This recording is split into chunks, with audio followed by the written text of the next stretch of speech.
বর্ণান্ধতার উপর আরেকটা ভিডিও থাকছে যেখানে দেখছি বর্ণান্ধ জিন বহনকারী মহিলা।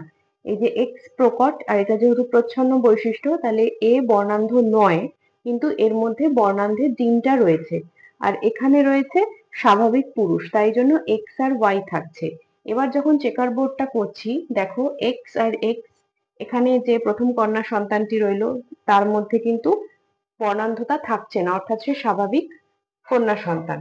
তারপরে এক্স ওয়াই এও কিন্তু স্বাভাবিক পুত্র সন্তান, কিন্তু থার্ড ঘরটাতে আমি যখন দেখছি যে এক্স এর মাথায় সি আছে এবং এক্সটা রয়েছে আর এক্স এর মাথায় সি, তাহলে এখানে একটি কন্যা সন্তান কিন্তু যে দেখছি কালার ব্লাইন্ডনেস এর জিনটাকে বহন করছে, আবার সে জিন বহনকারী একজন মহিলা। এবার পুত্র সন্তানের ক্ষেত্রে দেখো এক্স সি আর ওয়াই হচ্ছে, এই যে এক্স সি আর ওয়াই হচ্ছে যে, তার মানে এখানে যে পুত্র সন্তানটি জন্মাবে সেই পুত্র সন্তান কিন্তু কালার ব্লাইন্ডই হবে, অর্থাৎ সম্পূর্ণরূপে সে বর্ণান্ধই হচ্ছে। তাহলে চারটি সন্তানের মধ্যে কজন বর্ণান্ধ হচ্ছে? আমরা দেখছি একজন বর্ণান্ধ হচ্ছে, অর্থাৎ এই যে মহিলা যেটা বহন করছে কালার ব্লাইন্ডনেস এর জিনটা, এবং এখানে যে স্বাভাবিক পুরুষ রয়েছে, তাদের যদি চারটি সন্তান সন্ততি হয় তার মধ্যে একজন হবে একদম নর্মাল কন্যা সন্তান, অর্থাৎ যার মধ্যে কিন্তু কালার ব্লাইন্ডনেস এর জিনটা নেই।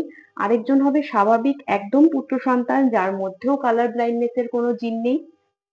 একটি সন্তান হবে যার মধ্যে প্রকট বৈশিষ্ট্যটা নর্মাল জিন, অর্থাৎ সে কালার ব্লাইন্ড নয়, কিন্তু প্রচ্ছন্ন হিসাবে মায়ের মতোই তার মধ্যে আমরা কালার ব্লাইন্ডনেস দেখতে পাচ্ছি। আর একটি যে পুত্র সন্তান সে কিন্তু বর্ণান্ধ হবে, অর্থাৎ তার মধ্যে কালার ব্লাইন্ডনেস এর জিনটা পরিস্ফুট হয়েছে এবং সেটি প্রকট বৈশিষ্ট্য। তাহলে এই ক্ষেত্রে কালার ব্লাইন্ডনেস হওয়ার চান্স থাকছে 25%, আর বাকি তিনজন যে সন্তান রয়েছে তারা এই 75%, এই 75% সন্তান কিন্তু নর্মাল সন্তান হবে, এরা কালার ব্লাইন্ড হবে না।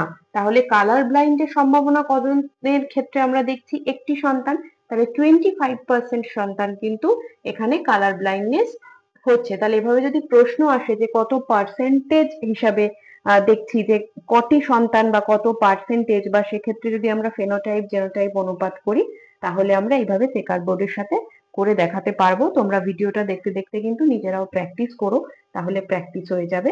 দেখা হচ্ছে পরের ভিডিওতে।